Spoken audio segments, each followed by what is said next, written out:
नमस्कार। आज हम पूर्व कथन पत्रिका और उसके द्वारा जो सम्मान की घोषणा की गई है, पूर्व कथन सम्मान 2020 की, उस पर बात करेंगे और साथ ही अ, उन लेखक के कृतित्व पर बात करेंगे और उनसे संबंधित एक जो टिप्पणी है, उसका हम पाठ इस वीडियो में करेंगे। तो देखिए, पूर्व कथन जो पत्रिका है, वो राजस्थान से एक पत्रिका निकलती है, बहुत महत्वपूर्ण पत्रिका है और बहुत महत्वपूर्ण सरोकारों पर ये पत्रिका सतत बात कर रही है। इस पत्रिका की खूबी है कि सामाजिक सरोकारों से जुड़े जो महत्वपूर्ण लेखक हुए हैं, साहित्यकार हुए हैं, उन पर सतत अंक ये निकाल रही हैं और ये अंक न केवल समाज के लिए बहुपयोगी हैं, वरन शोधार्थियों और अकादमिक क्षेत्र में भी एक महत्वपूर्ण पहचान रखते हैं। यदि हम इन महत्वपूर्ण अंकों को ही देखें तो ये संग्रहणीय अंक बन जाते हैं और जो महत्वपूर्ण आलोचक हैं, महत्वपूर्ण रचनाकार हैं, लेखक हैं जो लिख रहे हैं, उनके द्वारा जो लिखे गए लेख हैं, उनका समावेश इस पत्रिका में किया गया है। और इसके जो संपादक हैं वो सुभाष सिंगोटिया जी हैं, जो सामाजिक सरोकारों के लिए जाने जाते हैं। सुभाष सिंगोटिया जी ने पूर्व कथन सम्मान 2020 की घोषणा की है। ये पहला सम्मान है, पूर्व कथन सम्मान, जिसकी घोषणा उन्होंने की है और ये पहला सम्मान दिया जा रहा है हमारे समय की जो ख्यात और महत्वपूर्ण लेखिका हैं, वरिष्ठ लेखिका हैं, नासिरा शर्मा जी को ये सम्मान उनके साहित्यिक अवदान के लिए प्रदान किया जा रहा है। नासिरा जी का व्यक्तित्व जो है वो किसी परिचय का मोहताज नहीं है। वो देश विदेश में साहित्य और विचार के क्षेत्र में नामचीन शख्सियत हैं नासिरा जी और उनके नाम साहित्यिक उपलब्धियों की एक बहुत लंबी और चमकदार फहरिस्त है। इस सम्मान के तहत नासिरा जी के व्यक्तित्व और कृतित्व पर पूर्व कथन द्वारा एक विशेषांक का प्रकाशन किया जाएगा। 11,000 रुपये नकद, एक शॉल और सम्मान पत्र उनके जो सम्मान में आयोजित होने वाले एक समारोह में प्रदान किया जाएगा। ऐसी रूपरेखा है, ऐसा एक प्रस्ताव है। तो ये सम्मान उन्हें जो प्रदान किया जा रहा है इसलिए क्योंकि उनका साहित्यिक अवदान जो है वो उल्लेखनीय है, वो बहुत महत्वपूर्ण बन जाता है और वो न केवल सामाजिक त्रासदियों पर बात करती है, उन पर करीब से नजर रखती है, वरन वहां पर वो अपने लिखे के माध्यम से समाधान भी प्रेषित करती है। इसलिए नासिरा जी का जो लेखन है वो और भी महत्वपूर्ण बन जाता है। यदि हम नासिरा जी के लेखन पर बात करें तो बहुत सारे जो महत्वपूर्ण आलोचक हुए हैं, महत्वपूर्ण रचनाकार हुए हैं और जो संपादक हुए हैं, चाहे हम श्रीपत राय की बात कर लें, हम अमृतलाल नागर की बात कर लें, उन्होंने बहुत महत्वपूर्ण बातें उनके लिए कही है। इसी क्रम में मैं मैनेजर पांडे की एक टीप यहाँ पर पढ़ना चाहूंगी कि मैं बंटवारे पर लिखे 4 उपन्यासों को महत्वपूर्ण मानता हूं। उदास नस्लें, बस्ती, तमस और झूठा सच। मैं कह सकता हूं कि जो बातें उनमें छूट गई हैं वे मुझे नासिरा जी के उपन्यास जिंदा मुहावरे में नजर आती हैं। वह है हमारे सांस्कृतिक संबंध जो एकता में बांधते हैं। तो ये जो टीप जिंदा मुहावरे के लिए कही गई है और ये टीप इतना बताने के लिए काफी है कि वो धारा और धर्म से परे मानवीय हकूक का साहित्य लिखती है, जो मानव के हक में है, वहां किसी भी प्रकार की सरहद नहीं है और उस पर वो बात करती है। और समूचा साहित्य, नासिरा जी का साहित्य अपने आप में इसकी बयानगी है, अपने आप में इसका प्रमाण देता हुआ सा प्रतीत होता है। यदि हम उनके व्यक्तित्व पर बात करें, उनके शिक्षा पर बात करें, उनके जीवन पर संक्षिप्त में बात करें तो फारसी भाषा और साहित्य में एमए तक शिक्षित नासिरा शर्मा जी का जन्म 1948 में इलाहाबाद शहर में हुआ। हिंदी, उर्दू, अंग्रेजी, पश्तो भाषाओं पर गहरी पकड़ रखने वाली ये संजीदा साहित्यकार हैं और ईरानी समाज और राजनीति के अतिरिक्त साहित्य, कला और संस्कृति के क्षेत्रों की विशेषज्ञ मानी जाती हैं। उन पर उन्होंने बहुत जो गहन विश्लेषण के साथ उन्होंने बहुत बारीक लेखन किया है। इराक, अफगानिस्तान, सीरिया, पाकिस्तान और भारत के राजनीतिज्ञों तथा प्रसिद्ध बुद्धिजीवियों के साथ इनके द्वारा किए गए साक्षात्कार बेहद चर्चित रहे हैं, उसकी भी एक लंबी सूची है। इनके अलावा ईरानी युद्धबंदियों पर जर्मन और फ्रेंच दूरदर्शन के लिए बनी फिल्मों में इनका महत्वपूर्ण योगदान रहा है। उल्लेखनीय है कि सृजनात्मक लेखन के साथ ही स्वतंत्र पत्रकारिता में भी इन्होंने बेहतरीन कार्य किया है। यदि इस सफर पर एक नजर डालूं, इनकी कुछ कृतियों पर यदि हम नजर डालें तो उपन्यास इनके 1 दर्जन से अधिक इन्होंने उपन्यास लिखे हैं, जिसमें 7 नदियां एक समंदर, शालमली, ठीकरे की मंगनी, जिंदा मुहावरे, अक्षयवट, कुइयां जान, जीरो रोड, पारिजात, अजनबी जजीरा, कागज की नाव, दूसरी जन्नत, शब्द पखेरु, अल्फा बीटा गामा, ये महत्वपूर्ण इनके उपन्यास हैं। कहानी संग्रह की यदि हम बात करें तो शामी कागज, पत्थर गली, संसार, इब्ने मरियम, सबीना के 40 चोर, खुदा की वापसी, इंसानी नस्ल, दूसरा ताजमहल, बुत खाना, ये इनके महत्वपूर्ण कहानी संकलन हैं। रिपोर्टाज, जो महत्वपूर्ण रिपोर्टाज है जहां फंवारे लहू रोते हैं, जिसमें ईरान की क्रांति और अन्य देशों पर लिखे गए रिपोर्टाज संग्रहित हैं, वो महत्वपूर्ण हैं। संस्मरण इनका यादों के गलियारे शीर्षक से है। और यदि महत्वपूर्ण लेखों के संग्रहों से उपजी किताबों को यदि हम देखें तो राष्ट्र और मुसलमान, औरत के लिए औरत, वह एक कुमारबाज थी, औरत की आवाज, ये महत्वपूर्ण इनकी लेख संग्रह हैं। औरत की आवाज की यदि हम बात करें तो विभिन्न देशों की जो महत्वपूर्ण लेखिकाएं, कवियत्रियां और राजनेताओं से साक्षात्कार और लेख, जिसमें स्वयं लेखिका ने जो साक्षात्कार लिए हैं उनका संग्रह या इसमें किया गया है। विशेष अध्ययन, जो शोधपरक अध्ययन से संबंधित जो किताबें हैं उसमें अफगानिस्तान, बुजकशी का मैदान, मर्जीना का देश इराक, और ये महत्वपूर्ण है। और यदि अन्य किताबों की यदि हम बात करें तो जब समय बदल रहा हो, इतिहास, किताब के बहाने और सबसे पुराना दरख्त, ये महत्वपूर्ण रचनाएं हैं। लेखिका यहाँ पर ही नहीं रुकती, वो महत्वपूर्ण बाल साहित्य भी लिखती हैं। और चूंकि ये बहुत महत्वपूर्ण साहित्य है, जो हमारे जो पौध है, नव पौध है, उसके लिए जो लिखा जाना चाहिए, उस पर भी लेखिका कलम चलाती हैं। और वहाँ वो किताबें लिखती हैं कि दिल्लू, दीमक और भूतों का मैकडोनल्ड, ये उपन्यास है जो 2012 में आता है। इसी तरह संसार अपने अपनी, दर्द का रिश्ता और अन्य कहानियां, गुल्लू और बदलू और उसकी मित्र मंडली, तो ये बाल साहित्य है। इसके अलावा उन्होंने अनुवाद, बेहतरीन अनुवाद किया है, चाहे वो वियतनाम की लोक कथाएं हैं, किस्सा जाम का हो, poem of protest of Iranian revolution की बात हम कर लें, शाहनामा फिरदौसी की हम बात कर लें, वियतनाम की लोक कथाएं, गुलिस्ता सादी की हम बात कर लें, तो ये महत्वपूर्ण अनुवाद हैं उनके द्वारा किए गए। इसी तरह जो कहानियों का संग्रह और नाटक बहुत अधिक इनके मंचित होते रहे हैं।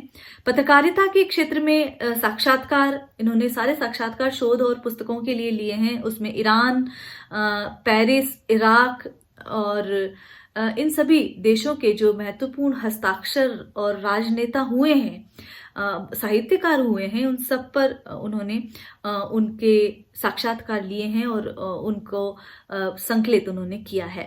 डॉक्यूमेंट्री की यदि हम बात करें तो इराक में ईरानी युद्धबंदी किशोरों पर बनी फिल्म, जो कि फ्रेंच टीवी के पत्रिका मैगजीन में दिखाई गई थी, जो फ्रेंच टीवी पत्रकार फिलिप शैनेले द्वारा लेखिका द्वारा बच्चों से लिए गए साक्षात्कार के आधार पर बनाई गई थी।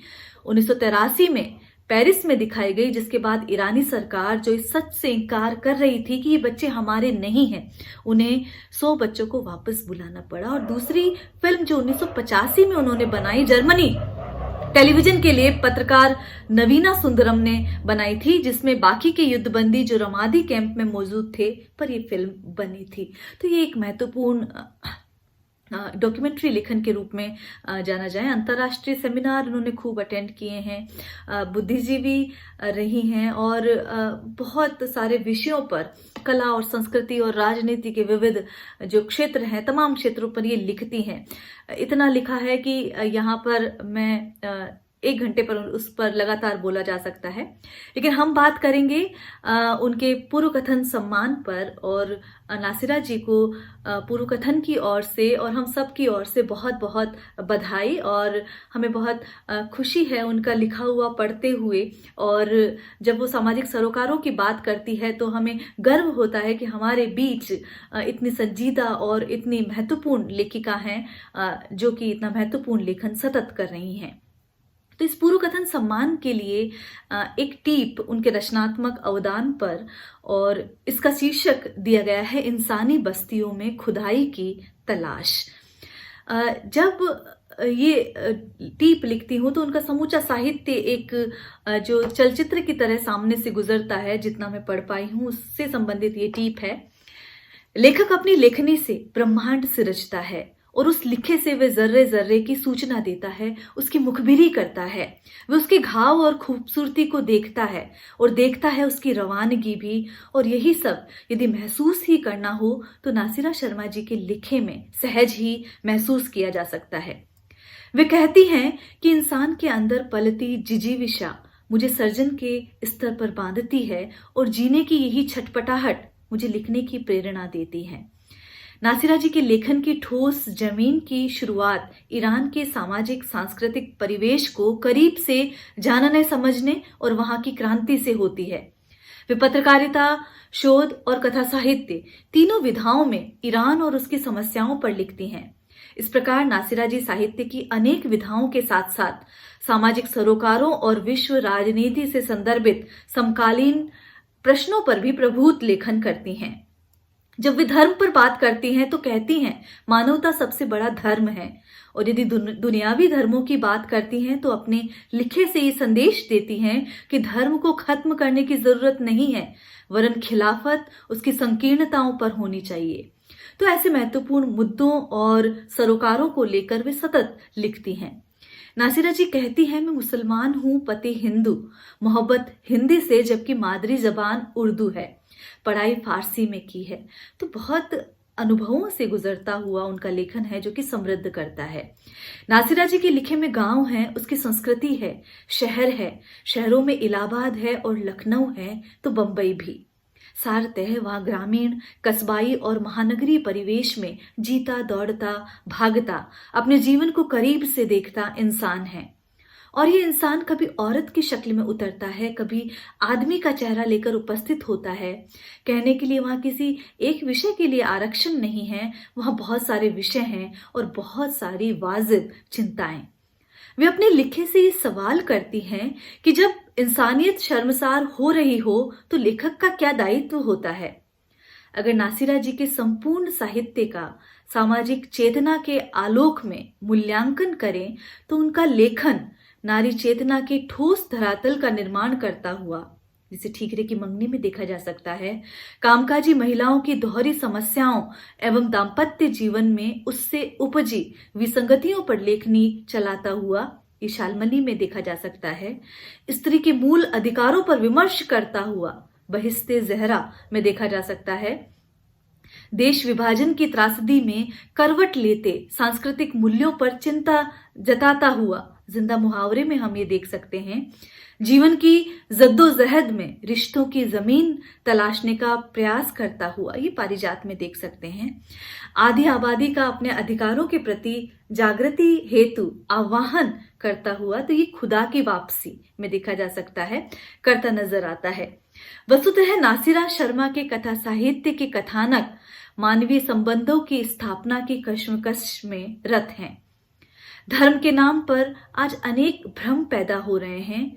उनका इंसानी नस्ल कहानी संग्रह एक व्यापक दृष्टिकोण को रखता हुआ और धार्मिक संकीर्णताओं पर प्रहार करता हुआ नजर आता है। हिंदू मुसलमान दोनों संस्कृतियों के सामंजस्य की भी अनेक मनोरम झांकियां प्रस्तुत कर लेखिका उस सांप्रदायिक सौहार्द को कायम रखने का संदेश देती है जो भारतीय संस्कृति के मूल में निहित है। गंगा जमुनी संस्कृति की नींव पर अपने पारिवारिक जीवन का रचाव करने वाली लेखिका के लिए इस साझी संस्कृति के जीवंत चित्र उकेरना खोरी औपचारिकता का निर्वाहक मात्र नहीं है। उनका अक्षयवट उपन्यास इसी दृष्टि से बेजोड़ कृति है। इलाहाबाद में धार्मिक समन्वय से उपजी भारतीय संस्कृति के चित्र उन्होंने इस उपन्यास में जगह जगह उकेरे हैं।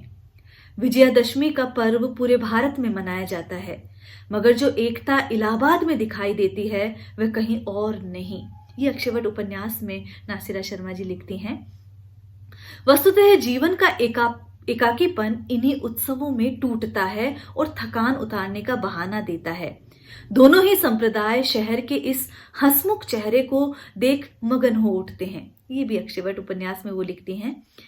समन्वय से उपजी साझी संस्कृति का चित्र खींचती हुई लेखिका अपने संस्मरण जायजा तीसरी आंख से सरहद का में लिखती हैं कि अपने देश के नक्शे को देखने पर जो सच्चाई सामने आती है उनमें से एक है उत्तर प्रदेश में गंगा जमुनी तहजीब का दोआबा, जो दो संस्कृतियों के सारे सौंदर्य बोध के साथ हमें देखने को मिलता है।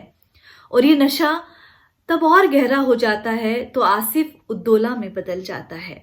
जायजा तीसरी आंख से सरहद पार का उसमें राष्ट्र और मुसलमान लेख जो है उसमें वो लिखती हैं। यही इसी यात्राव्रत में वे आगे सम्मोहन शीर्षक लेख के अंतर्गत एक ईरानी के उस वाक्य को उद्धृत करती है जिसमें वे कहता है, कल मैं एक हिंदुस्तानी से मिला था, बड़ा मुसलमान आदमी था।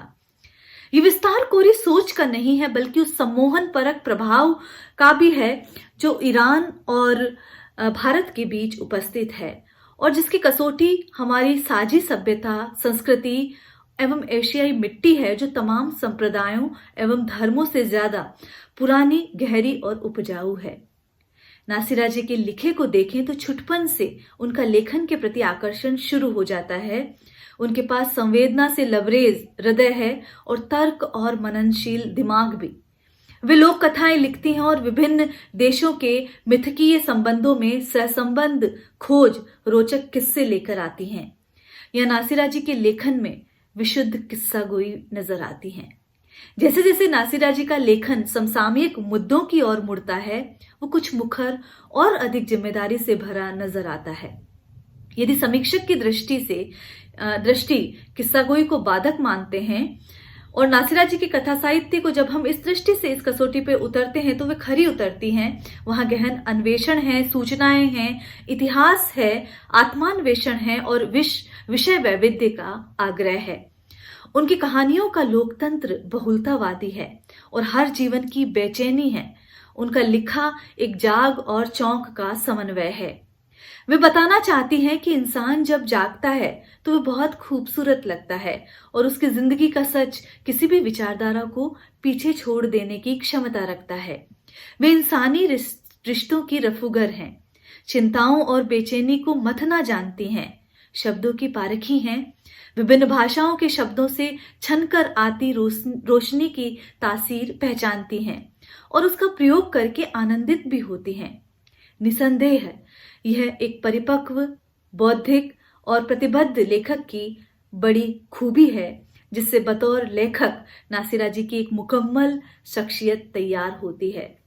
तो ये नासिरा जी पर एक टीप लिखने का ये प्रयास था, उनके लिखे को समेटने की एक कोशिश थी। उनका लिखा इतना विपुल है और जिसे नाम दिया जा सकता है इंसानी बस्तियों में खुदाई की तलाश। तो वो कब रूहानी हो जाता है, वहाँ कहाँ सूफी दर्शन आ जाता है और कहाँ वो हर मानव के हकूक की बात करने लग जाती है, यह तो उनके विपुल साहित्य को पढ़कर ही जाना जा सकता है।